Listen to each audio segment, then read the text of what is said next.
So a new episode of Once Upon a Boot.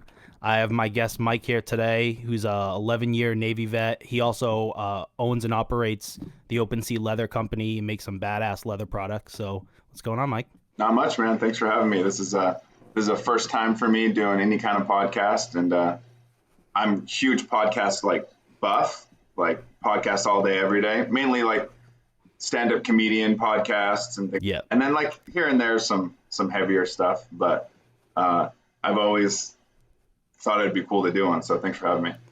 Yeah, man, it's really cool to have you on, and I'm the same way. I love listening to comics on their podcasts and stuff. As far as comics go, like who are you into right now to listen to? So Tommy Buns, Christina P, Your Mom's House, like that's my shit. Like that's been my podcast for a long time. It's gotten like super heavy lately with like how the gnarly stuff they're talking about that I don't totally fuck with, but I kind of have a weak stomach, but no, Tommy Buns, and then like Two Bears, One Cave, Crystalia, rest in peace, Theo Vaughn, all those guys. Have you checked out Chris DiStefano at all? Oh yeah, I've been listening to CD for the past. I've been on a Chrissy D binge for the past his new podcast, Hey Babe, with Sal from Impractical Jokers is my shit right now. Okay. I love that show. Yeah, he was on Your Mom's House, and he tells some of his dad stories that are just unreal about. They're great. Yeah, so good. All right, so we got you on the show today. So when I first discovered Open Sea Leather Company, and I definitely want to get into that as well. Sure. So I was in like an everyday carry forum on Facebook, and I was looking for like a new wallet, and then I discovered that, and I was like, wow, these names of the wallets, like they sound like Navy terms. And then I looked into it, I was like, oh shit, like this guy's a Navy vet, like that's really cool. And then I just kind of reached out to you after I had purchased one of the wallets, which I have with me right here. I fucking love this thing. Appreciate it. And I was like, I'm really excited to get you on the show. So I want to talk a little bit before you joined, what made you want to join the Navy in the first place? Oh man. So my life has had some arcs, some story arcs. I grew up very Mormon. I grew up in Salt Lake City, Utah. Very devout LDS person, and always knew I was going to go on a mission. So for like Mormon missionaries, it's 2 years. Typically it's abroad, not always. You don't get to pick where you go. But everyone wants to kind of go abroad, learn a language, that kind of thing. So when I was 19, I put in like my paperwork to go, and I got called to serve in El Salvador. So I spent 2006, 2008 in El Salvador, and just fell in love with Spanish, just as a, and kind of, I got back and didn't really know what I wanted to do with my, like what I wanted to study. I always knew I was going to go to college and like get a degree or whatever, but I really didn't know what. Business and everything didn't really interest me. So I just said, I have a passion for foreign language. So at the time, my cousin was working for one of the 3-letter agencies in DC, and I was talking to him about like, hey, how do I do this? And he's like, if I were to do it over again, I would have joined one of the uniform services, gone through that route, and then like laterally transferred over to one of the 3-letter agencies, NSA, CIA, DA, whatever. Yeah. And I was like, cool, because with foreign language, you can only kind of do one of two things. You can either teach or you can like work in government. That's kind of like, those are kind of your options. And yeah, there are other stuff, you can do like translations for corporations or whatever like that, but whatever foreign company you're working with, they have much more talented translators. Like if you're doing with China, they don't want us doing their Chinese translations. Correct. They're going to get somebody that was born there, grew up there. Exactly. And they'll do all that stuff for English because they're way better than we are at that stuff. So, yeah. So that was kind of the idea. I could have I grew up very middle class. My parents could have helped me get through college or whatever. They would have taken out loans to make me do it. But I was just like, I'll just go, I'll join, I'll get paid to learn languages. I'll knock out my degree while I'm in with the GI Bill or tuition assistance or whatever. And that's exactly what I did. So like shortly after my mission, when I was like 21, 22, I don't know, I kind of got like this is super boot. You asked me what the most boot thing I ever did was, and I said it was like this photo shoot. Oh, I should have given you those. Yeah. Pictures. It's like I'll come back to that story later. But the most boot thing I ever did was at boot camp. We all like had to circle up and then like say why we joined. Yeah, I remember that. That was like, I don't know, do you guys did that too? I did that too, yeah. Yeah. So, you know, I don't really come from a military family. My grandfather served in World War II. He actually ran the ship aground because like he got massed for it, but the throttle had broke. And so he ended up not like being like dismissed of all those charges or whatever. But anyway, so it was kind of an anomaly. It's not really that common for Mormon guys to join the military either. It's not really a route we take. Yeah. But anyway, we're standing in that circle and we're going around, and I'm just like so like hoo-yah, like patriot at that time, like so much. And there's nothing wrong with that. I'm not shitting on my past self. That's just how I felt at that time. And I said, I served God for 2 years in El Salvador, and now I'm ready to serve my country, which was like, like, I mean, but I cringe when I say it now, but like I meant it then. So yeah, whatever. No, I mean, but in boot camp, and I try to say this so much, like you're so like, I guess Kool-Aided up on like, oh yeah, like whatever branch that you're joining at the time. I was the same way too. And in boot camp, I remember like, you know, you go through battle stations and then they take your recruit ball cap and they change it to like the Navy ball cap. And I remember like, I think I started crying like when that happened. I was like, oh yeah, I'm a sailor now. And then of course, like you get out and you're just the most cringy person on the planet and everybody makes fun of you. But at that time you think you're so fucking cool. Yeah, no, for sure. And they play that music when you put the recruit and put the Navy ball cap on. For sure, man. I mean, I'm super soft. I'm an emotional guy in general. I have a couple kids, and I just like, I don't think a day goes by where I'm not crying about something. I just like, I'm just soft like that. So no, I felt all those feels, and the boot camp has a way of doing that to you. But it fades pretty quick. Yeah. So when you go to the recruiter in the first place, so you said you joined when you were like 21, 22? Yeah. Yeah. Okay, so we were about the same age when we joined, so we were, you know, a little older.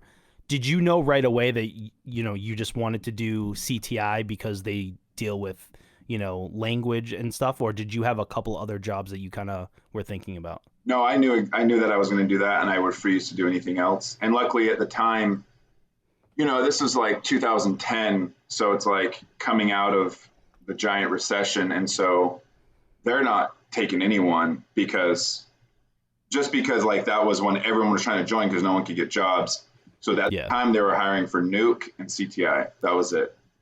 Yeah, when I first went to the recruiter in 2011. Yeah. And it was the same thing. They were pitching CT rates, Nuke, and then I joined FC, which is part of like the AECF program. They were pushing that at the time too. Right. Which is why I went with that. But yeah, so I mean they wanted me to take the Nuke test and stuff, and I was just like, fuck no, I'm not. There's no way I'm going to be a Nuke. I knew the life that they lived. My recruiter was a Nuke.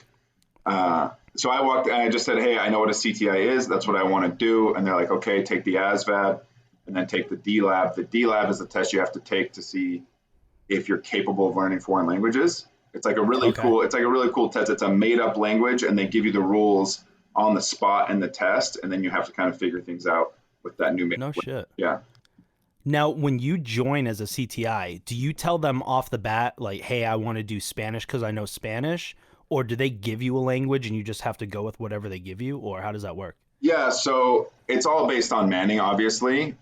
So there's actually like a chief at boot camp that deals just with CTIs.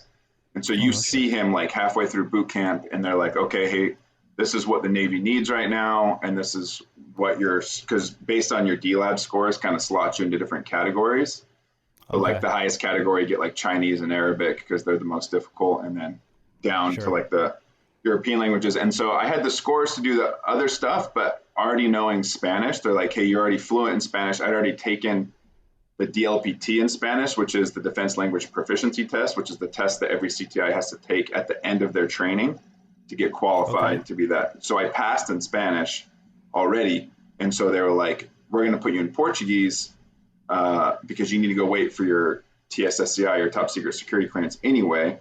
So go to DLI, which is in Monterey, California, and learn Portuguese, which was rad because I was just with a bunch of FAOs. You know what FAOs are? Foreign area officers. Yep. So I was there were 7 people in my class. There was like an 04, 203s, 02, a sergeant in the Marines, and then like a PFC, and then me. And the 7 of us, and our grades were exactly the opposite of our rank. Like the 04 failed out. The 203s had like 2 point something GPAs. I mean, the PFC are sitting there with 4.0s. But we both knew Spanish, so it was super easy to learn Portuguese. I mean, they're super close.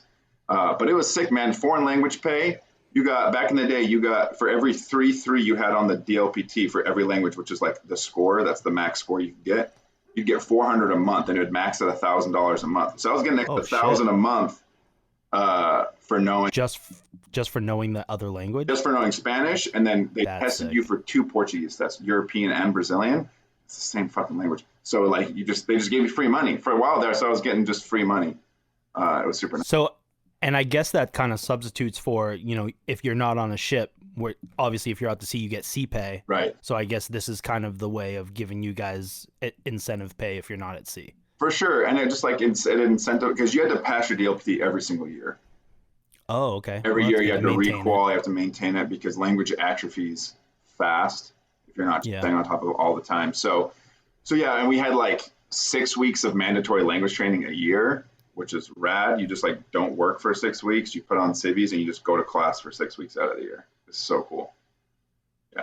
And we were super like, I had super cush military life, man. It was in the office, like 7 to 3, never saw a ship, never saw a deployment for 10 years. Like I just worked in office, which is like, some people would say that sucks, but I got married, someone who had a daughter already. So I had kids from the get-go. And so I just was like, I never really wanted to go anyway. So I kind of worked. Yeah.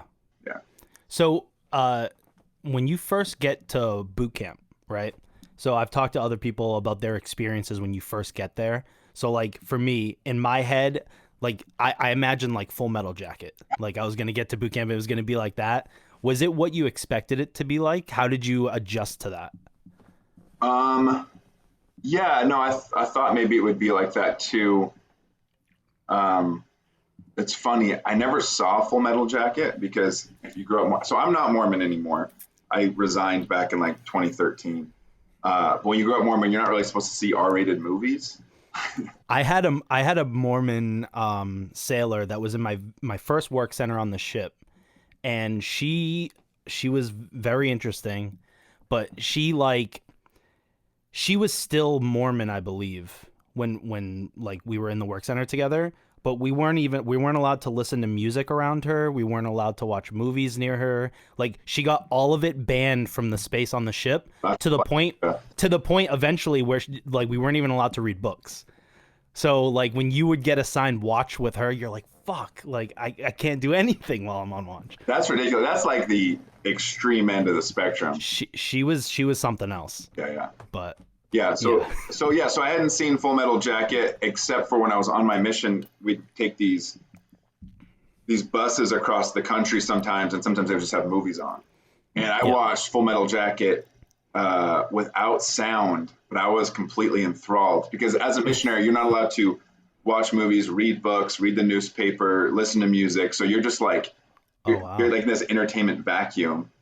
And so I was like just watching the whole I watched the whole thing without sound, and that movie like hits hard, especially without sound, because you're just seeing like guys get the shit beat out of them with like soap and socks, and like, you're like, why is this dude blowing his brains out? Yeah, exactly. So that was a little traumatic for sure. But no, when I got to boot, they kind of prepared. I had a lot of good mentors that were just like, just pay attention, listen, don't talk back ever, and it'll be easy. And that was the case. Like, the boot camp is the easiest thing in the world. It's very true. It's just boring, and it's hard to stay awake. Like, that's the hardest part about boot camp, is staying awake. And the fact that you have to pee every 10 seconds because they make you chug the Oh yeah, canteens like nonstop. yeah, that too, and just being dirty. That was one of the worst parts. Yeah. Being gross, never having like a legit shower. But Yeah, except for Sundays. I don't. Did we get extra sun? I don't even Occasionally. remember. I remember distinctively just standing in the shower for a long ass time on Sundays. I guess we did kind of have that free time. I wonder if they closed the showers on that free time for us. I don't know. I don't know. I just was so used to living that regimented lifestyle with going on a mission that True. it was like boot camp was just such a breeze. I didn't.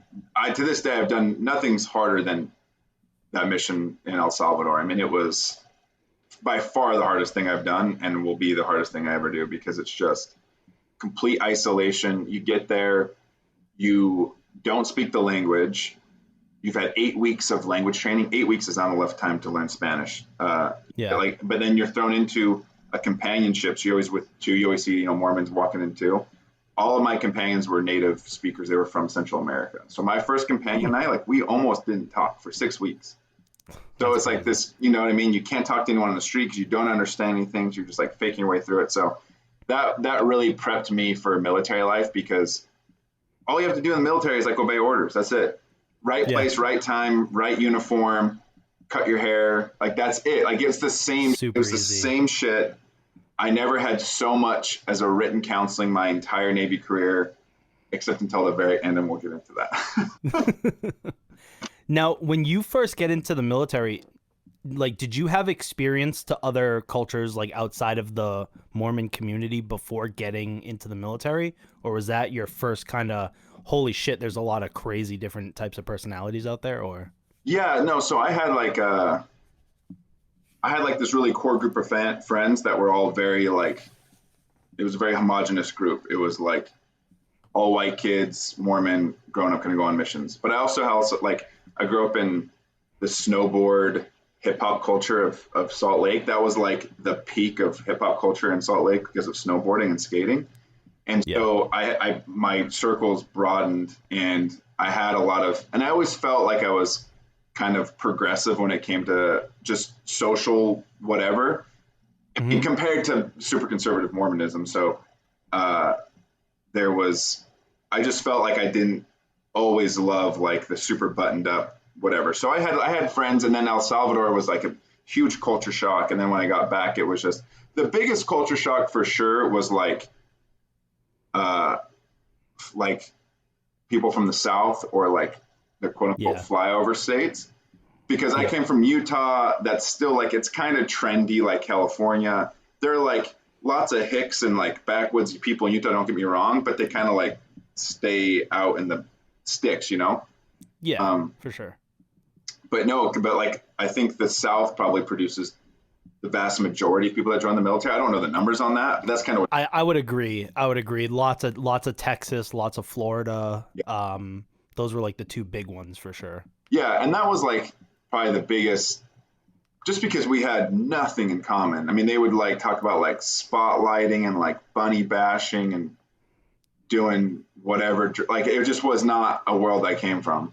Yeah, yeah, I agree. I mean, I'm originally from Boston, and when I first met, people from like the South, it kind of like, you have these ideas in your head of what they're like, Right. and then like some of them fit the stereotype, some of them don't. But it is a little weird, dealing with them Yeah, for for sure. sure. And always like rad people, super committed. Like those are people that really want to join for the right reasons. Typically, that was my experience. It was like, oh, these people believe in it 100%. Like a Yeah, lot of people that come up from like middle class, like, oh, I'm going to go join the military, I'm going to get my schooling paid for. It's going to be mutually beneficial. Those dudes are like, my daddy served, my granddaddy served. We've all like, they're just like yeah, for life. And I think we need people like that. And we need people, honestly, we need people to buy all in because then there's guys like me that are not always bought all in. I'm just like, why the fuck are we doing it this way? This is not right. And I'm very push similar. push back against the Chiefs mess, push back against whoever, run your mouth, Yeah, and there's like they always say like too many Chiefs, not enough Indians. We need some people to take orders. I just wasn't having yeah, those people. I agree with that. Now, when you get out of boot camp, you said you go to California. That's your first schooling, I guess, duty station. Yeah, so A school for all CTIs is to go to Monterey, California. It is the best A school, hands down. I'm not like there's no argument. I've heard stories that from CTs that it's just like the best. It's the campus is on the Monterey Peninsula. It's got the whole thing is up on this hill, has this crazy view of the Monterey Bay. It's right by like Pebble Beach golf course, like the most expensive real estate maybe in the US, and it's just this giant campus plopped down right there. And you literally end up being, once you get through your phases, you're there for, I mean, if I went back for Chinese later, you're there for a year and a half for Chinese. It's a year and a half long A school. For Portuguese, it was like 6 months. But so for a year and a half, I mean, you're wearing a uniform, but it's pretty much just you're a full-time college student going to class every day. Sure, you having some inspections and stuff, but yeah, it's like, it has that vibe of just like college life, and you're close to San Francisco, you're close to Santa Cruz. So fun. So when you get there, I know I went through it. I know so many people do. Now you're freshly into the Navy, right? And you kind of have that like larger than life personality in your head, like being hot shit. And like, did you end up blowing your money on a bunch of dumb stuff like a lot of like people fresh out of boot camp do? Were you buying like the Navy Under Armour shirts and stuff like that? Like, I know, like, I bought all that shit. Like, is that where you were going through when you got out of boot camp too? No, honestly, I have this weird like counterculture gene thing in me that's just like kind of rebellious. So whatever place I'm in, I kind of push back against it. So I was like this hipster kid among a bunch of like, because like the all-in boot kid faded fast, and I was like, oh, all these people. Okay, first of all, DLI might be the most unique. CTIs might be the most unique group of people in the military. So you put a couple things on when you were filling out the form for this that you wrote down, and it's funny because I'm not say every CT I've ever met, but a lot of the CTs I've met are some of the weirdest people I've ever met in my entire life. Oh, for sure. And I'm not talking shit on anyone. I think being on the spectrum can be a really positive thing, but I think of all the rates, there are the most, like CTIs have the most amount of people on the spectrum, which is like, again, this isn't a knock. This is just like descriptive, right? Yeah. It's just descriptive. They're all very smart, very smart. They are. Not, and like the stereotypical CTI is like super smart, never applied themselves, couldn't really get into college because they never went to class. Yeah. They're typically into video games. WoW was really big. D&D. Pokemon, yeah, all that stuff. Like that was just common, right? So I wasn't Huya like military, like Joe Navy. I definitely wasn't super CTI. I was just like this weird hipster ski snowboard bum that just like found himself in the military. And so like that honestly kind of defined most of me in the military, because I made like a few very close friends that were kind of in that same, that whatever. But I had a hard time like vibing with people. Because I get that. And again, I'm not talking shit on anybody, because I know like a lot of my demographic too with the leather stuff come from these backgrounds and stuff. But like, if you're going to talk to me about your truck and your lift and all your guns, like I'm tuning out because I'm not into it. Yeah. Same. Like I just don't like, it's not that I think it's lame. I'm not into it. You might as well be talking about like kitchen cabinets, which actually I'm probably more interested in than the new whatever accessory for your AR. Like I'm just not into it. Yeah, and I think that's funny because I think that's a stereotype that gets put just on a veteran in general, that they're like, oh, like, I happen to drive a truck, but it's not like a lifted, like decked out truck. Like I don't have guns. Like that's never been me either. But I think that just gets lumped onto me just by association almost. Right. I know. And that's what sucks too, is like, you try and avoid those stereotypes too. So then you start like shying away from your military identity a bit, which is a bummer, because, but you can't help it. I think we all do that too. Like you don't want to tell Like if you like for a while, for like 2 years there, didn't eat. I was vegan for like a couple of years, and I wouldn't tell anybody because it's like being vegan, you have like all this other stuff lumped, and it was like all this other stuff would be lumped in automatically on you. Like, oh, do you believe in crystals and like astrology too? Like, you know what I mean? Like that would be yeah, the thought behind, you know, someone that's vegan or whatever. So it's just when you feel kind of like an enigma, like you're into a bunch of different things from a bunch of different categories. You like none of the labels really fit that well, and so it's just like, yeah, I don't know. Yeah. And I know one of the other things you wrote down were furries. Yeah. When was the first time you experienced the fact that there are so many furries in the military kind of blows my mind. And for those listeners that don't know, they're basically listen, if I'm not knocking people for like what they like, but I know, like, kink shaming. We're good. Like, yeah, it's like they like don't give a shit. Yeah, they dress up like animals and then fuck, essentially. Yeah, like, or maybe they don't. Maybe they just like diddly. They just dress up like animals. Yeah. But it's like, yeah, it's a sexual thing.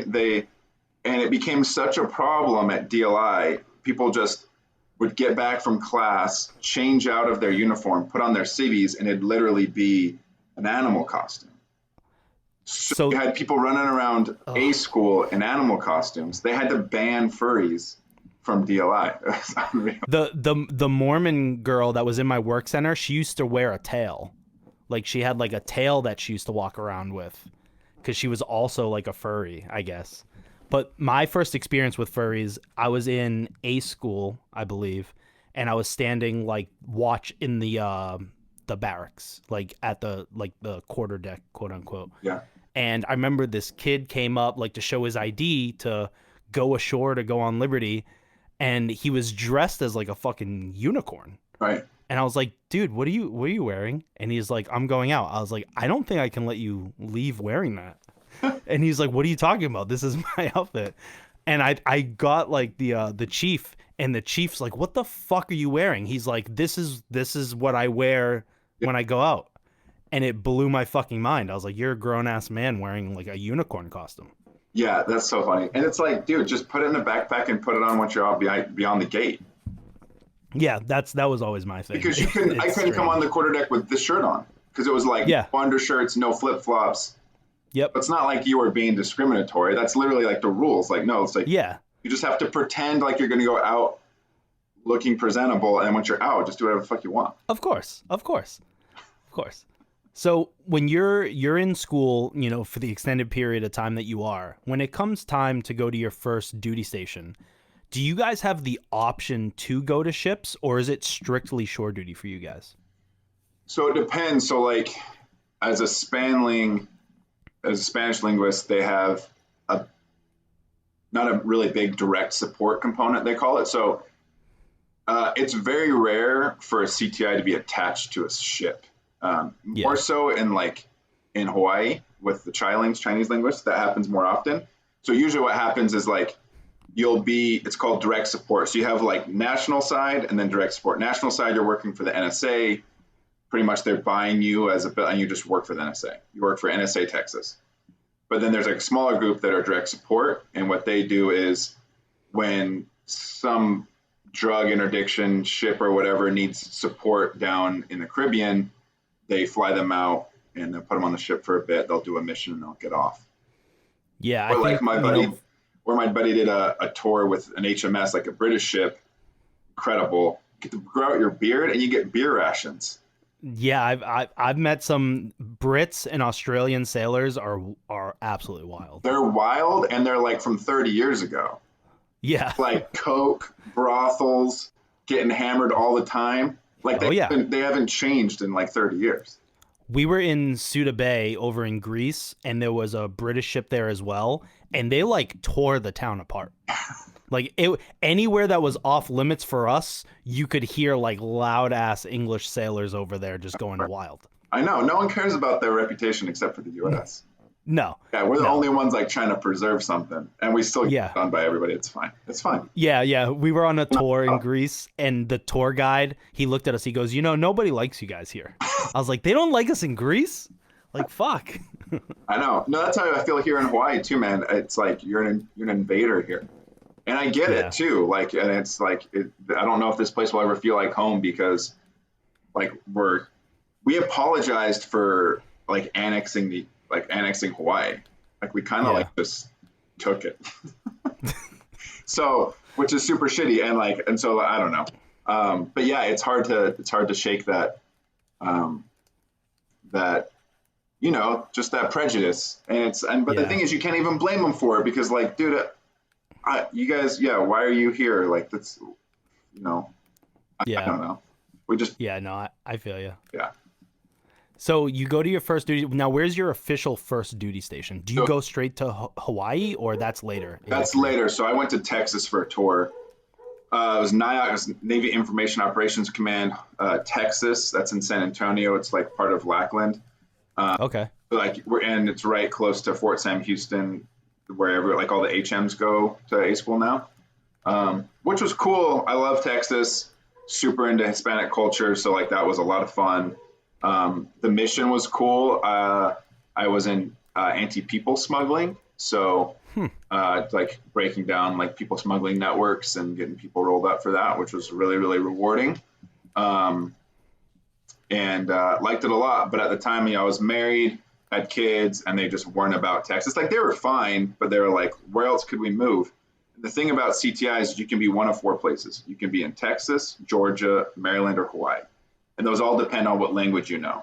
So Texas is Okay. Spanish, Georgia is anything in the Middle East, Maryland is Russian. And then they have like, Maryland has kind of every language because that's like NSA headquarters, Hmm. but mainly all the Russian linguists are out there. And then Hawaii is everything. It's essentially just Chinese and Korean. Yep. So I was like, where do you guys want to move? These are like our four options, and every one of them I'm gonna have to learn new language. I'm like, let's go to Hawaii. I'm like, I have to learn Chinese, and they're like, figure it out. So I applied for it. I went back to California for a year and a half to learn Chinese, and then went out to Hawaii. And during that time, I was in California for like 2.5 years. During that time, I dropped a direct commission package into the Coast Guard, got picked up, and then the master, what are they called? Community managers. The community manager, Master Chief Salazar, fuck you, dude. He was like, no, we're not giving you a conditional release. You're not going. Like the Coast Guard was like, we selected you for a commission, did the whole thing, and then they're just like, no, you're not going. That's crazy. Yeah, I had never heard of someone getting picked up for an officer program and not getting a conditional release Yeah, because they're just like, that's kind of wild. it was so wild. I was like, kind of salty about it for like 2 weeks, but that was when like the business started taking off. So I was just like, whatever. So how long into your career did you start like doing the leather stuff? So actually started when I was in California learning Chinese. It was really bad timing on my part to do that. I shouldn't have done that because I didn't have any time to do it. But I was just like so overwhelmed by Chinese. And I've always, like, I grew up painting, super artsy fartsy kid, and just always needed like a creative outlet. And when I was on my mission, I started resoling my shoes because we were super poor down there, and we had to like always get new soles on our shoes. And we'd go down to the little like town square, and there'd be a cobbler there, and then he'd switch our shoes out with like tire treads. And I watched him do it a couple of times. I was like, I could do that. So I started learning how to do that. It's kind of where I picked up that skill. And then when I got to, fast forward a few years later, when I was there in Monterey, I just kind of picked it up again. I saw a YouTube video of someone making a bag, and I was like, I really want to do that again. And so I made my dad a bag. It's actually the first post on my Instagram. If you scroll all the way down, 1,000 photos or whatever, you'll see the Johan. It's just like this big satchel bag I made for my dad. And that kind of started it. And I just started doing, I would post them on Instagram, and then someone would like DM me and like, hey, can you make this custom bag? So I started making bags, and I started making shoes. And then I came up with the little minimalist wallet, the original gun deck, and that kind of took off. And that's now 100% of what I do is just these minimalist wallets because I stay so busy doing that. But Yeah. with the shop opening up down in Honolulu real soon, and getting production help, both by hiring people, and I have a production facility in Mexico helping make some of the more basic stuff. I'll be able to like it'll free me up to do more of the bags and, the other stuff that I've always been into making. So, yeah. That's really cool. But yeah, that was way back in 2015 was when I started. Okay. Now you're going through all this school. Do you get, like I was a push button E4 just by picking FC as my rate. Do you get push button to like rank up as a CTI since you have so much schooling, or no? Yeah, for sure. It's part of the ATF, Advanced Technical Field. So okay. As soon as you graduate from DLI, you go to your first. You can pick. They'll give it to you there, or once you get to your command, they'll give you a push button E4. So yes, for sure. But from there, it's this. Other than the foreign language pay, it's just kind of standard advancement. Like as everybody else, you take the test, you do evals, that type of thing. Yeah, exactly. Yeah. What did the advancement look like for CTIs? Is it high? Is it kind of like in the middle, or it fluctuates quite a bit? I'd say like the average dude is making first class like at 8 or 9 years. Okay, so it's not average. Crazy. Not crazy. There's some guys that put on super, super fast.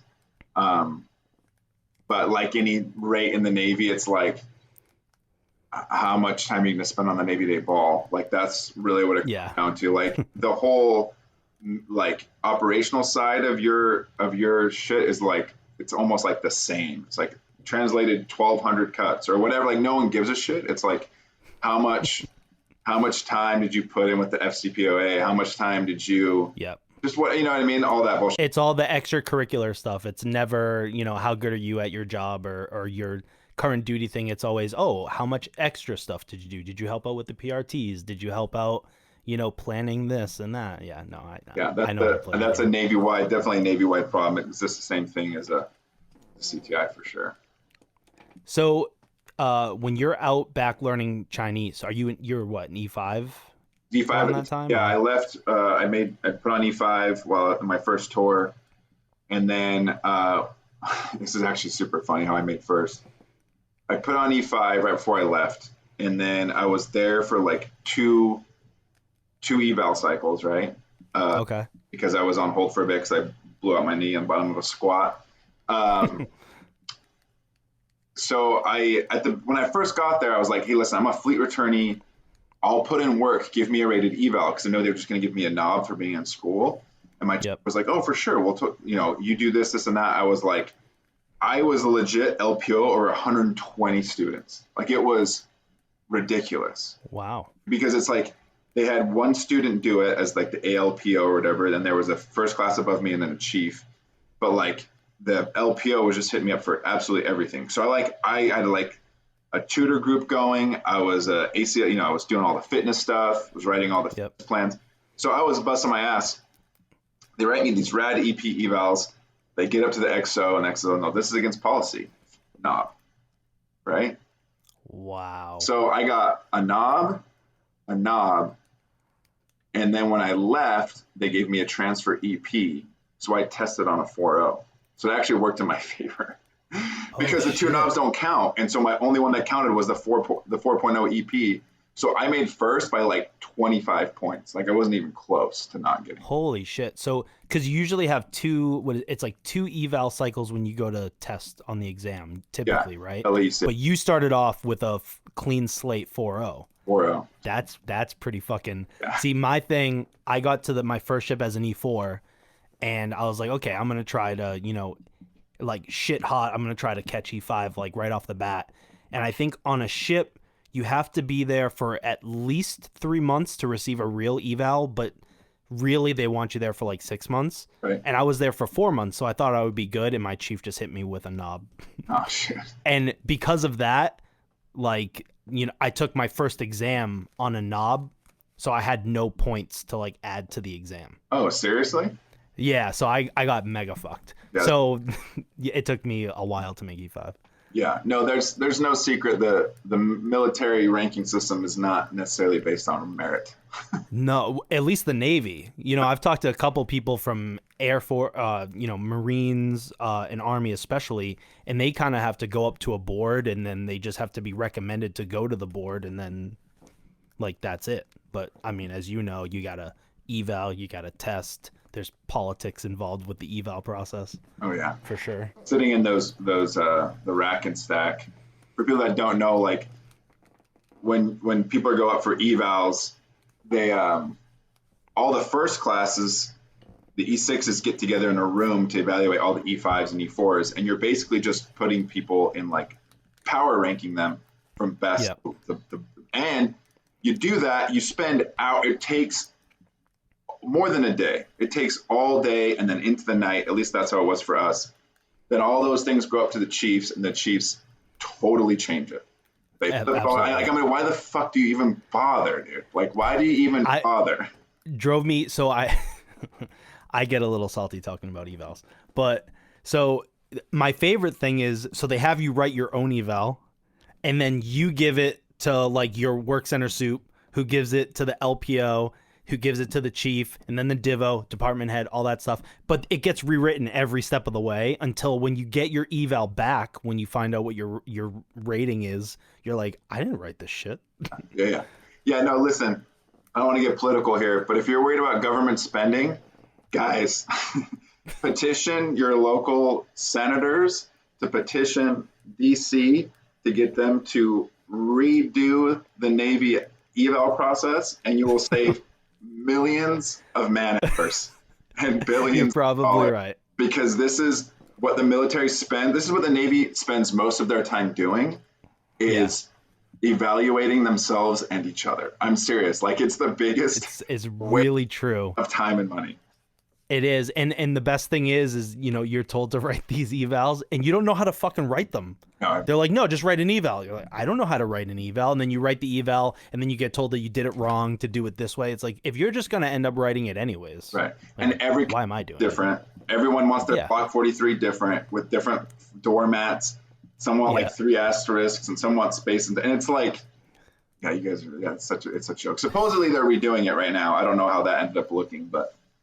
I hope so. My biggest problem with the eval thing is, it's like you said, so you get at least, so on a ship, E5 and above gets ranked against every other rate on the ship. So it's like all the E5s, all the E6s, E4 and below, they get rated against the department that they're in. Yeah. So let's say your combat systems, like every E4 in combat systems will get rated against each other, but then engineering will have their own pot, and then, you know, deck depart, whatever it is. But so you're ranked in order, but it's also take into account like tenure, like who's been there the longest. Oh, really? So yeah, so they'll be like, well, yeah, he was really good, but also this guy's been an E4 for a long time, so let's bump him up a little bit. And that used to drive me crazy, because I'm like, listen, if I'm new to the ship and I'm really good, and this dude's been an E4 forever, there's probably a reason he's been an E4 forever. Yeah, that's weird. Seniority never played a role in our rack and stacks. Maybe even worked against someone, like you just said. Yeah, which is how I feel like it should. For second class, like maybe it should be. I got passed up for an EP, and this kid got the EP over me. He made E5, and then he got separated from the Navy for failing his final PRT. So I'm like, okay, thanks for wasting that. Appreciate it, guys. So I think the military separates more people for being for the PRT and FET failures than anything else. Yeah. So, you know, you're going to school for Chinese. How hard was it to learn Chinese? Like, I would imagine it's pretty difficult. Yeah, I mean, it was a slog. It was 8 hours a day plus 2 to 3 hours of homework. And you know, that's what you did all day, every day. And it was tough. I mean, we had the best teachers in the world, an amazing teaching team. There's 7 teachers for 16 students. So you have like a ton of one-on-one time, and they're all from mainland China or Taiwan. Yeah, crazy. It was, you know, it's like running a marathon. You know, if you lock into a pace and you just make sure you're committed to just not quitting, you'll get there. But it doesn't mean it's like fun or easy. Yeah. So when you leave there, now that's when you get orders to Hawaii. Yeah, got orders to Hawaii, and it was I got a cyber billet. I can't like talk about anything I did in that billet, but it sucked. It was worthless. I felt like the most unproductive piece of shit ever. I felt like I was just like I never joined the Navy for a paycheck. I really didn't. Like, I could have done a lot of different things and I could have made it work. It would have been fine. Like, I really wanted to contribute. And that is some like youthful naivete for sure. And just the reality is, listen, if we're not in a major conflict, there's a shit ton of time being wasted in the military. And that's just the way it goes. And thank God that that's the case, because we're at peacetime.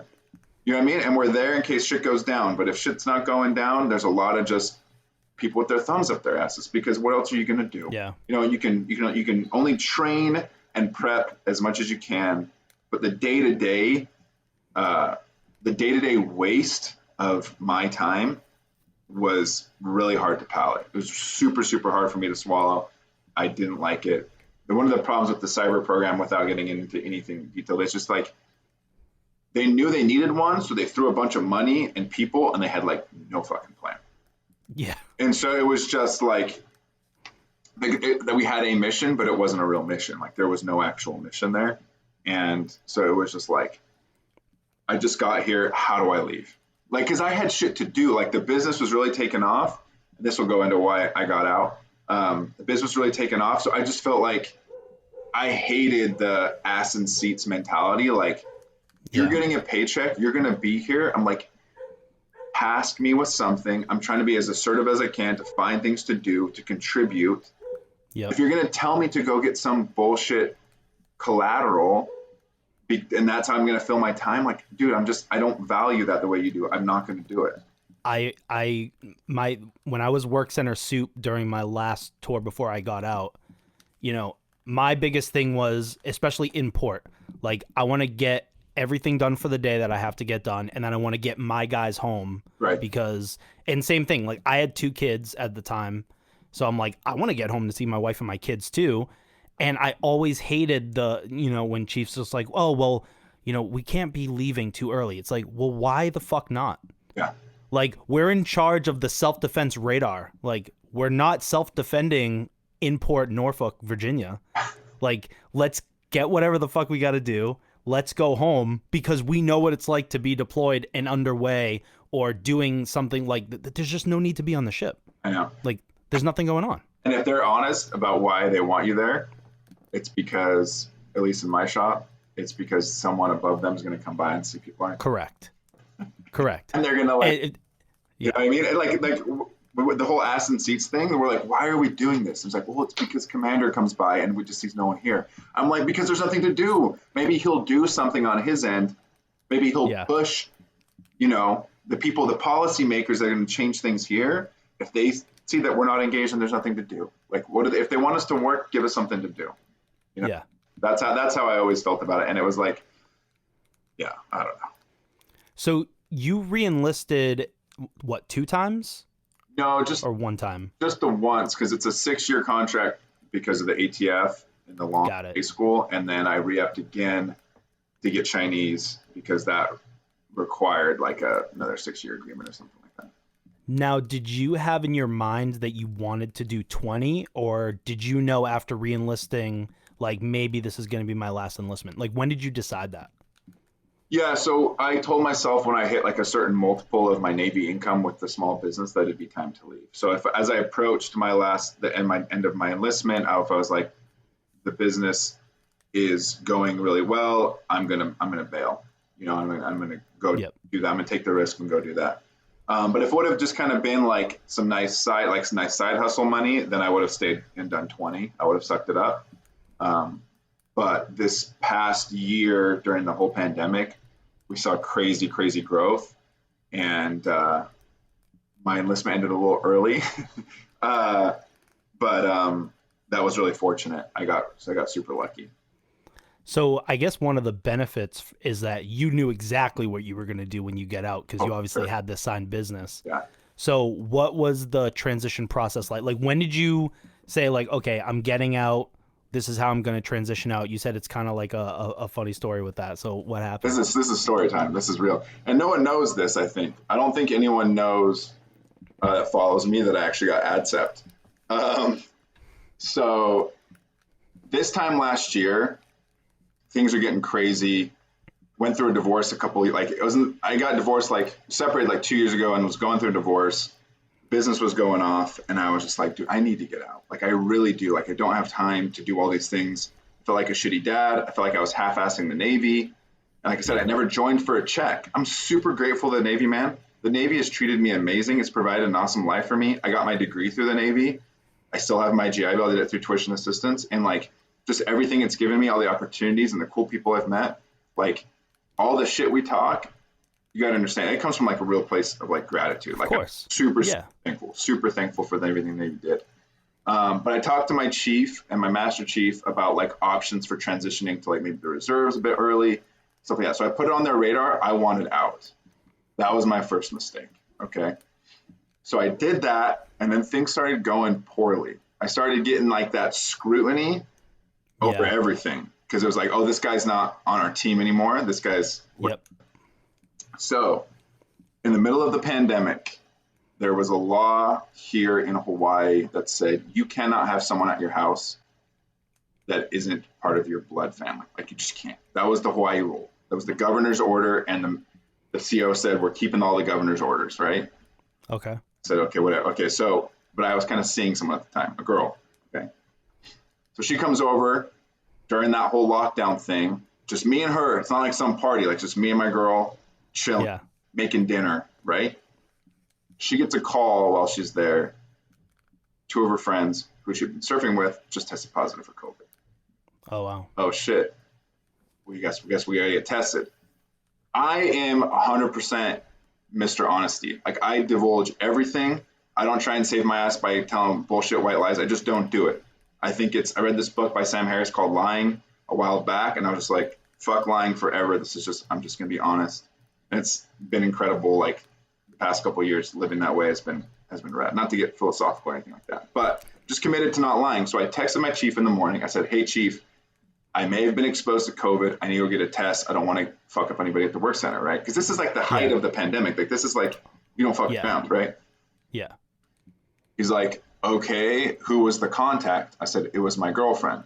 And it wasn't like my girlfriend. Like, we're just kind of hooking up, whatever. But it was like, whatever. It doesn't matter. It was my girl. He's like, okay, is she military? Yes. What's her name and where's she from? I said, I'm not going to share that with you. Yeah. And he's like, why not? Because I'm like, because I don't want to put her career in jeopardy. Yeah, for sure. He's like, this is what he says, bonus points if she's an officer. And I go, yup, with a few extra U's, right? That was a moment where I fucked myself. Yeah. So, because now it's fraternization. Fraternization, right? Yeah. So I'm in the Navy. She's 25, a chemical officer in the Army. Totally different command, totally different field. There's no way she would ever have any influence over my career whatsoever. Okay. Yeah. I told this to my chief. Didn't matter. So I go into work the next Friday, and they're like, here's 2 UCMJ articles, one for disobeying a direct order and one for fraternization. I was like, are you for real? Like, this happening? He's like, yeah. I'm like, chief, why are you doing this? He's like, I need to hold you accountable. I'm like, go look on anyone's Instagram story. People are partying, dude. Like, everyone in your division is out. Like, I'm not doing any of that. Like, I had dinner with my girlfriend. Like, why is this happening? He's like, I need to hold you accountable. I was like, you're going to put me up for frat? I'm like, dude, there are senior chiefs in your fucking mess, fucking third classes. Like, what are you doing? Like, you know that too. He's like, dude, there were people in the mess on my ship fucking like E3s. I know, that's what I'm saying. And he knew that too. And I was just like, I'm like, this is a second lieutenant in the Army, little blonde, like, dude, I didn't know she was military. Who gives a shit? She's never gonna have any influence on my career whatsoever. Yeah. So, and in hindsight, all he had to do was be like, hey, listen, Bluth, I don't know if you know, but according to Navy's fraternization policy, it actually doesn't matter which service they're in, so you might want to shut that down. Oh, cool, chief. I actually didn't know. And then I could either proceeded knowing, or I could have just been like, oh, thanks for the heads up. Because honestly, I had never in my life heard of anyone getting hit for frat for cross service. Never. I didn't even know that could happen. Yeah. So that whole thing starts. I go to DRB. For people that don't know, disciplinary review board, stand there, a bunch of whole chiefs. And they just scream at you the whole time. Yeah, but at this point, I knew I was going to deny NJP and request court martial. Because If you do that, they're not going to take you to court. They're just going to ad sep you. Like that's kind of the nature of it. Unless it's just not worth it. Actually to go to fucked court. up, like you had like sexual assault charges or something like that. They're not going to do it. They're just going to ad sep you. It's going to cost them too much money. They're not going to do it. So I get to DRB, and the whole time they're asking you questions, and it's just, sorry, Chief, I already submitted my statement. I have nothing left to say. You just plead in the fifth the whole time. Pretty much. Yeah, I mean that's what you got to do if you're going to go that route, because you don't want to incriminate yourself and do anything. And I had laid everything out in my written statement. Literally, I had said everything. I didn't hide anything. I was super forthcoming, but I wasn't going to give them the satisfaction of just like fact finding in that DRB. The best part was this Master Chief gets up in the back, starts pacing back and forth, like it's all lawyerly, like I do declare type, like dude. Yeah. Just trying to like make a scene, and he goes, Professor Bluth, your parents proud of you? Couldn't be prouder, Master Chief. Like, they're proud of you. I'm like, of course, Master Chief. They're proud about this. They couldn't be proud of you, Master Chief. I'm sure you didn't tell them about this. I did, Master Chief. And they're proud of this? Yes, Master Chief.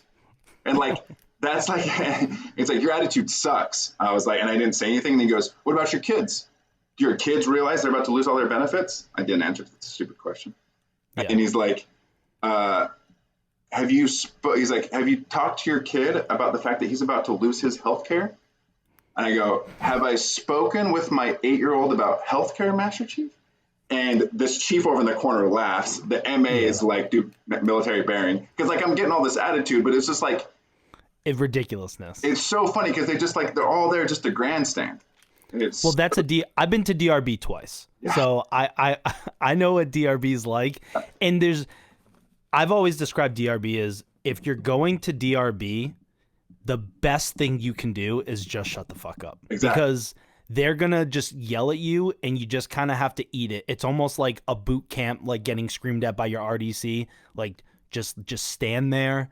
Very simple yes or no's, because like you're either like you requested like court martial instead, or like for me, I went to XOI and luckily it got dropped at XOI, which very rarely happens. But it's like you just gotta take it. Yeah, you just gotta take it. Is exactly it. If people are listening, like there's active duty, you just gotta take it. But I also you do your research. Because I had spoken with a lawyer, military lawyer, and he's like, dude, if your goal is to get out, like this is a direct path out, So they were like, because they hated my attitude so much, they didn't have me go to XOI, they didn't have me go to captain's mess. I never saw the captain. I went straight to the JAG, and he's like, hey man, we've talked before. We're just going to give you a general with honorable conditions. I'm like, great. And that was it. And that was it. And what's so funny is I went in to like sign my DD-214 with my chief. He's like, hey man, this kind of worked out for you. And I was like, yeah, I hope you would have engineered it that way. Like, I thought you were doing this on purpose because you're trying to help me out. He's like, no, I would never do that. I'm just like, bro, this is what happens too when you have no mission, is people get so caught up in like the drama of the day to day. Of course. Or because like there's not real work to be done. So like we're going to make a mountain out of a molehill. We're going to take this 10-year first class and this other, second lieutenant from the army that has nothing to do with his career, and we're going to like try and fuck them over. But it was great because I never said her name. She's fine. To this day, she's anonymous. She didn't get in any trouble. And I got exactly what I got out 2 years early. And I hate the fact that I left on that note. Like I didn't want to end on those terms. Yeah. But the alternative was like, get knocked down to E5, 45 days restriction. Half month's pay times 2.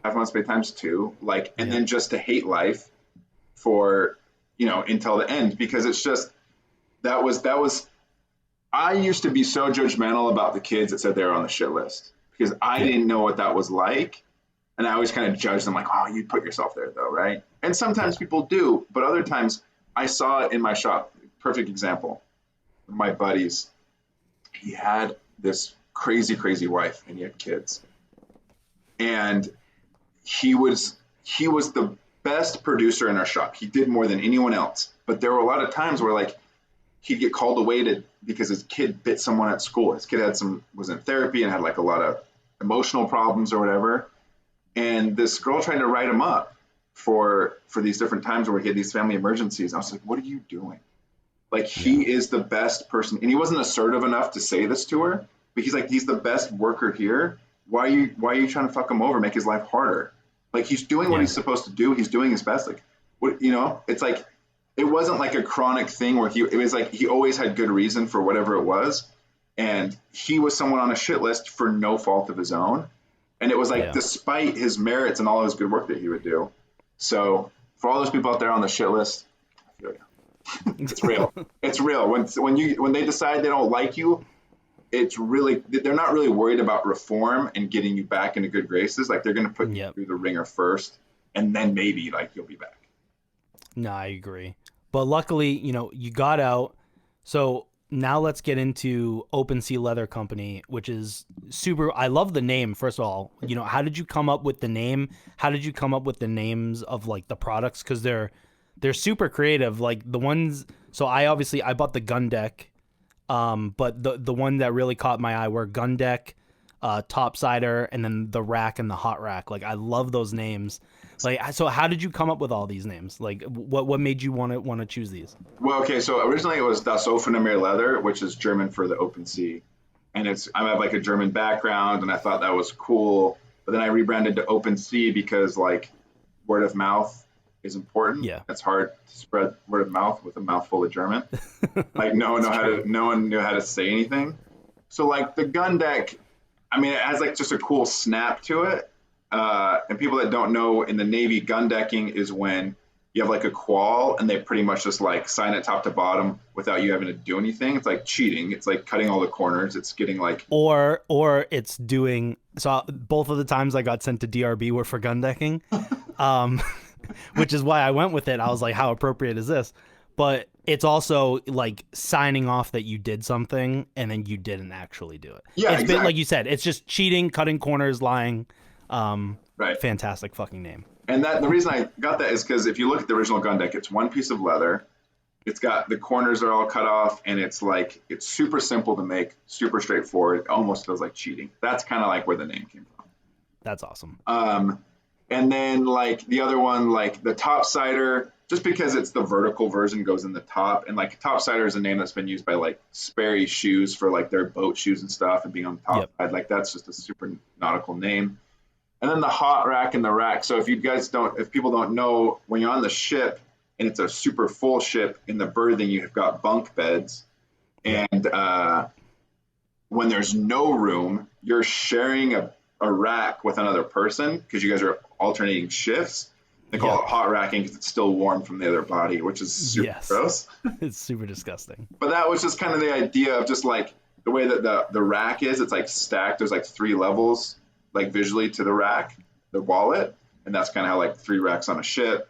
And then the hot rack is just like there's no room. It's like a very tiny, super minimalist wallet. And so it's just like the idea that there's no room. So that's the hot rack. And then the Nimitz, obviously, it's not because of the ship necessarily. It's because I made that when I was living on Nimitz Highway down in Honolulu. Cool. And then the Cam is actually for King Kamehameha, which is like this legendary Hawaiian general and king. And I was living off the Cam Highway, Kamehameha, when I made that. So it's like they're still military, but it wasn't just like, whatever. And then the Hobe. Yeah. The Hobe is super sick. If anyone wants to look it up, the Hobe is this Chinese warship that has a sick paint job, and just like the angles of it, because of like the radar deflecting and all that, just kind of reminded me of like the Hobe wallet reminded me of that, just because of like the cool angles and things like that. So yeah, and then I don't know about the rest. The 50-50 is just because it's like 50% old man bifold, 50% minimal. And it's just kind of broken up into, it's kind of like cut right in half. It's like kind of symmetrical. It's like one of my only symmetrical offerings. And I think that's it. I think those are all the models. But yeah, I like the name Open Sea Leather comes from just I'm really into like genealogy and family history, and people that came across the Atlantic, just like the idea of like the open ocean just represented like opportunity. It's like, new horizons, new opportunity. And I like the nautical thing a lot, just being a sailor, even though like I'm super not salty. It just worked. And then like the logo, the oar and the quill is part of the CT rating I just really liked that. And then the or is just kind of like more nautical theme or whatever. Yeah. Yeah. Yeah, I mean, I think it's great, and it's kind of, I guess I'm a prime example of like the name caught my eye when I was looking through all of these like new wallet recommendations, and I was like, ooh, OpenSea leather, and then I checked it out, and I was like sold right away. Yeah. But so where do you see your business going? Like, where do you want? How big do you want it to get? You said that you're opening up a new shop. You're going to try to outsource some of the work to, I guess, help with production and stuff. Like, how big do you want to get? Well, yeah. So I actually struggle with this decision a little bit. More artsy fartsy bullshit. I'm into poetry. David White, he's one of my favorite poets, and he has this essay on it, on ambition and how it's kind of like a folly of youth to always be pushing towards a new horizon. There's not a lot of fulfillment and satisfaction in that, and that was like not a very eloquent way of paraphrasing what he said. If anyone wants to read it, go read it. But right now, like getting help with production is just to keep up with demand. Like I'm just trying not to have like 12-week lead times. You know what I mean? Yeah. So getting the shop, the manufacturer in Mexico to help. They're an awesome company. They actually do stuff with Saddleback Leather Company too. Like super fair wages and good people. And I have like that certain kinship with Latin America. And it just, I found them on a Google search, and I remembered that Saddleback did stuff with them. And I was just like, let me check this out. I wanted to find somewhere that was really reliable and super professional. That's the thing, is like, you can't just get help. You need real professional help. You need people with experience. And so like, I am hiring someone in my shop to help me. She's a art major at UH right now, and she's going to be graduating in May. But she's going to be helping with me with design and stuff. What I see happening eventually is my super popular offerings. Most of them will probably be made in Mexico, and then distributed through my website. And then I'll continue to do custom stuff that I love to make, kind of like these signature series ideas, where I'm making what I want to make, and if people fuck with it, then they can buy it. If they like it, then they can buy it. You do a lot of that on your Instagram right now, like in your stories. I see you'll post like custom stuff and right, and you'll see more bags that way, and you'll see just like more one-off stuff that way. Eventually, I want the retail store to be like a design studio / retail store, and then basically funded by the online portion, which has been very successful. And so I'll continue to offer these, because everything that's same day shipping right now on my website is through Mexico, because all that stuff goes to Kentucky where my sister lives, and then she ships from Kentucky, and it's all goes out same day. And that's for people that just love the design and love the quality, they can get it real quick. The people that are really about like all the customization and colors and stuff, they'll still be able to get that. I hope I can always offer that.